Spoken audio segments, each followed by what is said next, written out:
Está em estúdio Rui Correia, diretor da Sala de Mercados do Barclays, para nos ajudar a perceber esta questão. Rui, olhando primeiro para a importância da Líbia no mercado petrolífero, produz cerca de 1,5 milhões de barris por dia. Não é um valor por si muito significativo. Nós estamos a falar de um dos maiores produtores. Ainda assim, estas notícias de instabilidade na Líbia foram suficientes para os preços chegarem aos $120, no caso do Brent. Realmente, como diz, a Líbia produz cerca de 2%, 2,5% da produção mundial de petróleo, mas a questão da Líbia não é uma questão isolada. Estamos aqui a falar de um conflito geopolítico que já... mais materializado ou não do que a situação da Líbia, acabou por já afetar outros países. Fala-se também, há vários rumores sobre outros países nesta zona do globo, mas também noutras zonas do globo. Inclusive, falou-se há algum tempo atrás também, algumas semanas atrás, de um possível conflito, ou pelo menos um rumor de algum motim ou alguma revolta popular em Angola, enfim. Também já houve na Nigéria, que também é um grande produtor mundial. Na prática, nós estamos aqui a falar de potenciais conflitos que atacam os grandes países produtores de petróleo. Portanto, quando olhamos para estes preços, não estamos apenas a refletir a questão da Líbia, mas uma questão mais alargada. Mas nesta altura é possível perceber, num barril de Brent, quanto é que representa o prémio de risco político? O prémio de risco político, principalmente no Brent, e principalmente o risco político desta zona do globo. Estamos a falar essencialmente da Líbia, também estamos a falar de alguns problemas no Irão. O Brent tem uma grande percentagem de risco associada a esses países, principalmente, por exemplo, na Líbia, cerca de 90% da produção da Líbia é para países europeus. Se vamos, por exemplo, à Arábia Saudita. A Arábia Saudita é o grande produtor mundial, é o líder da OPEP. A Arábia Saudita, grande parte das suas exportações não são para a Europa, são para países como Estados Unidos e também para países asiáticos. Portanto, a Arábia Saudita, como há 2 semanas atrás, por exemplo, disse que podia intervir no mercado para aliviar um pouco a tensão que existia, podia libertar mais produção para o mercado, para libertar-se um pouco esta tensão. Mas não é isso, digamos assim, que afeta o preço específico, neste caso do Brent. E estamos a falar, por exemplo, disse há pouco Ruben, o Brent aliviou desde os níveis de ontem, mas ainda estamos com valores 21% acima dos valores do início do ano. Paralelamente, o NYMEX ontem teve uma ligeira subida, também por causa da questão dos inventários dos Estados Unidos, que acabaram por ser inventários mais abaixo do esperado, quando se esperava uma subida desses inventários, mas esse preço subiu cerca de 10 ou 11% desde o início deste ano. Ou seja, estamos aqui a falar de um diferencial de subida também porque o risco geopolítico do Brent é maior do que o risco geopolítico. É isso que nesta altura explica esse tal spread entre o NYMEX e o Brent, que está em máximos históricos, não é? Nunca se viu uma diferença tão grande entre esses preços. Muito rapidamente viu-se uma diferença assim mais ou menos dos $20, ainda já não estamos a falar hoje, estamos a falar em $13, mas chegou a estar $19-20. Viu-se muito rapidamente quando o petróleo há 3 anos atrás desceu para os níveis de $40, mas foi um dia ou dois. Aqui estamos a falar de uma tendência nos últimos dias de estar num diferencial que é realmente um diferencial histórico em termos de preço favorável neste caso. Mas tendo então em atenção a esta conjuntura, é de esperar que esse spread continue e que o Brent continue a refletir o maior risco político. Com certeza. Em relação ainda a esta questão da Líbia e essa questão da Arábia Saudita dizer que podia trazer mais petróleo para o mercado, é assim tão simples? A Arábia Saudita pode substituir plenamente o petróleo que a Líbia envia para as refinarias? Ou estamos a falar daqui de tipos de crudo diferentes? Não estamos a falar de tanto de tipos de crudo diferentes. Estamos a falar essencialmente de acordos que a Arábia Saudita tem. Não é assim tão fácil substituir, mas para a Arábia Saudita aumentar um pouco a sua produção para poder compensar um efeito de fecho, por exemplo, dos poços ou dos portos da Líbia, que fechem a produção da Líbia. Aliás, como o senhor Gaddafi já poderia ameaçar que já não houvesse mais petróleo da Líbia para o mundo ocidental. Sugeriu, alguns rumores diziam que ele poderia sugerir ou substituir algumas das petrolíferas ocidentais por algumas petrolíferas da China e da Índia. É uma forma também de pressão, se esses rumores forem verdade. O que é verdade é que não é preciso muito para a Arábia Saudita libertar em termos de produção para minorar o efeito de um potencial fecho dos portos líbios. E tendo em conta que daqui a uns meses começa a chamada driving season nos Estados Unidos, em que o consumo de gasolina aumenta, esta pressão ainda vai aumentar-se? Como é que o mercado vai acomodar essa pressão adicional? Ruben, eu não sei se nesta altura nós podemos fazer este tipo de associação por causa da volatilidade do mercado.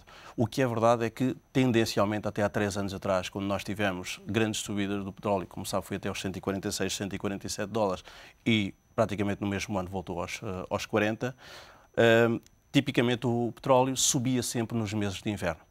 Inverno no hemisfério norte. O que é verdade é que os 147 dólares foram atingidos em julho, quando era verão no hemisfério norte. Portanto, não sei se podemos, com a volatilidade que o petróleo tem hoje em dia, estamos a falar de valores de cerca de 40%, é dos ativos com mais volatilidade. É um ativo que, por exemplo, em relação ao par de moedas mais